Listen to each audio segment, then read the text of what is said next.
was 14 years old and I finished 5th overall behind Wow. Dan Atherton's. Maybe a lot of riders were scared of the condition. I was just embracing those conditions because I love them, and I just rode full gas. And when I look back on my run, I'm like, it was very, very close in some section to go off. Can you give us a little introduction to you, maybe where you grew up? So I'm Martin Maes, 27 years old now, getting old. Yeah, basically I'm from Belgium and I still live in Belgium in the south. Some people say that it's impossible to do some decent biking in Belgium, but actually in the south it's much better than what people think. So I've always ridden there and I grew up as a rider there, and it's always been working well. So yeah, family. I have 2 daughters also, so that was a bit of a change the last few years, but I would say that I'm a happy man. Doesn't seem to be holding you back whatsoever, but we'll get onto that in a little bit. How did you get into mountain biking? So my dad basically was racing professionally, mountain bikes. So he started with BMX and then moved on to duathlon and downhill towards the middle and the end of his career. So I've always looked at him and I follow him a lot at the races, and basically, yeah, I just wanted to do the same as he did, which that happened a little bit later. So going from starting your mountain bike career, how did you get into racing? So basically the first, I would say, international race that we did, we were actually just going on holidays with my parents, with our family, and my dad was like, oh, we're going close to that race, and it was the Trophy of Nations in 2012. So it was one of the biggest enduro races in Europe at the moment, at that time I would say. And he was like, if you guys want, you can create a team with one of your friends and my brother. And I raced there. I was 14 years old and I finished 5th overall behind Wow. Dan Atherton's. So it's pretty much how it all started, because a couple of weeks after we got an email from team manager from Atherton Racing, Dan Brown, and things have started like this. Yeah. Cool. So that was your first team. You started off with enduro racing. Slightly later on, things turned into downhill? No, so in 2012 I raced the full Belgian series of the Belgian Cup, I would say, and I won the 5 races of the series. So I was like, oh, okay, I like downhill. Downhill is cool, but the problem was that there was no place to ride a downhill bike in Belgium. So it was almost impossible, to train every day to race something that you can't really train in the country that you live. So I was like, oh look, I like endurance. I'm a pretty endurance person, so I like to go for big rides. And the Enduro World Series were starting in 2013, so it was a perfect timing for me to race enduro at the highest level, always combined with a few downhill races every year. Cool. And you've enjoyed quite some success in both disciplines. What are some of the highlight results that you've had? I think my first E-EWS win in 2017, a long time ago. I was, I think, 17 years old, winning my first E-EWS in front of legends like Jerome Clements, Jared Graves, Dan Atherton's, and all those legends at the time was something very special. So first win is always something that you remember. But also the year after, the win in La Bresse, my first World Cup downhill win, was something very special and very unexpected. Okay. Like I just went there without any preparation. I was just, I'm gonna give it a go. It's only 400 kilometers from my house. Just went there, typical Belgian weather, I would say, very muddy, very rainy, and won the first race. It was unbelievable. 2 weeks after, second at the World Championship, just behind Loic Bruni, 0.2 second behind. So that was very close. I think, I think a lot of great memories on and off the bike, because yes, we race bikes, but it's also, you know, we race with a family. You know, the team becomes part of our family, and we also need to have a good time. That's how it works, and that's how I do the best on the bike. It's having a good time and then transfer it to the racing side afterwards. Cool. So, yeah, you say you went to the La Bresse World Cup with basically no preparation. Maybe the weather conditions were favourable for you, but you know there's plenty of other riders on the circuit there who are also pretty good in the wet. What do you think it was at the time that let you get that win? I think riding without expectation, that's usually where I am the best. You know, like I said, I came there, absolutely no preparation, no time on the bike, no setup on the bike. And I have to say that the track was suiting me pretty well, because it was short, it was muddy, and yeah, a lot of people, maybe a lot of riders were scared of the condition. I was just embracing those conditions because I love them, and I just rode full gas. And when I look back on my run, I'm like, it was very, very close in some section to go off or to crash, and it would have been the same story. But it's also what racing is all about. It's just give everything that you have and try to do the best on that day. And that's exactly what I did that day. I rode the best I could potentially do. Very cool. Yeah, I guess it must feel incredible to dance that fine line between potential crash, failure, and then you get it right and then end up with champion you of know, the world. there are some days like this where you don't even think when you're riding. You're in the zone and you just go from top to bottom without even thinking of the lines. Like everything is just natural, it feels natural. And you know, we all have good and bad days, but when you are racing against the clock at that level, it makes a big, big difference. And obviously that day was fantastic. Yeah. So you enjoyed success in Enduro the year before and Downhill the year after. Is there a different mindset to the racing the two disciplines for you, or is it just always brain off, full gas?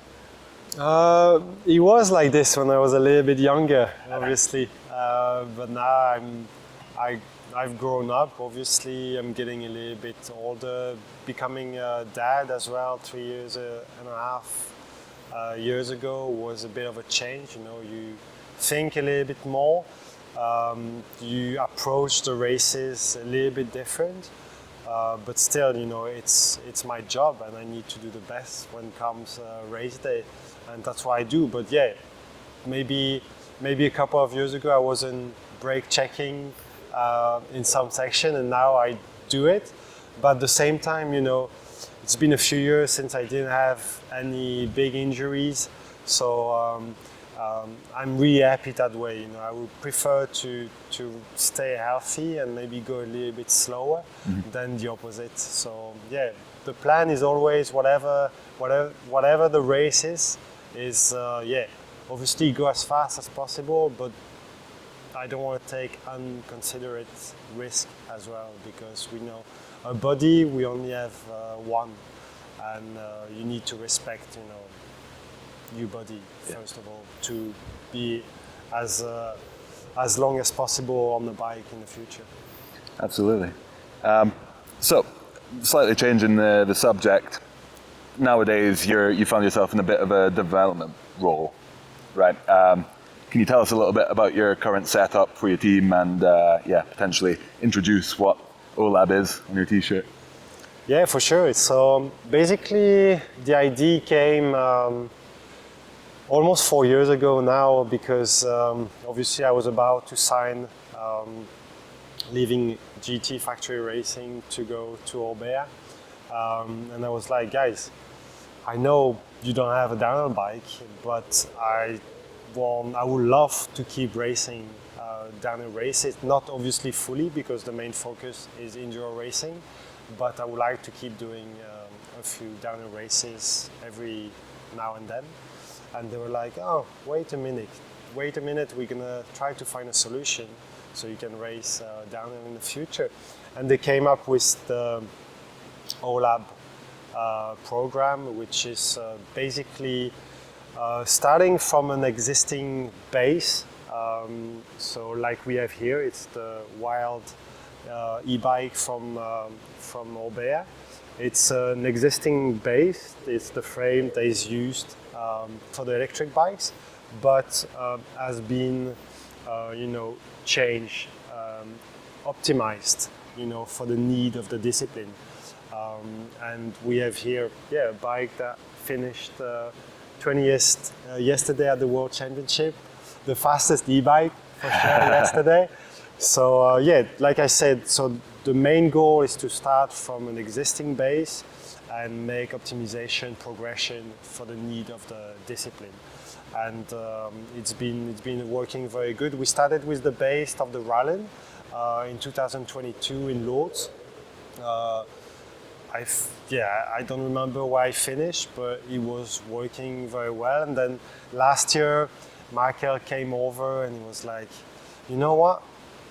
I have a base that could potentially be better for downhill racing, and that's the e-bike, the Wild.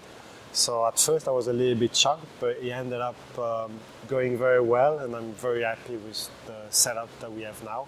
Obviously, we know that it is not the optimal package for downhill racing. There is obviously some compromises on this bike, but it looks like it's working very well for downhill racing, and we will keep doing optimization in the future with Orbea, and potentially one day focus fully on downhill racing.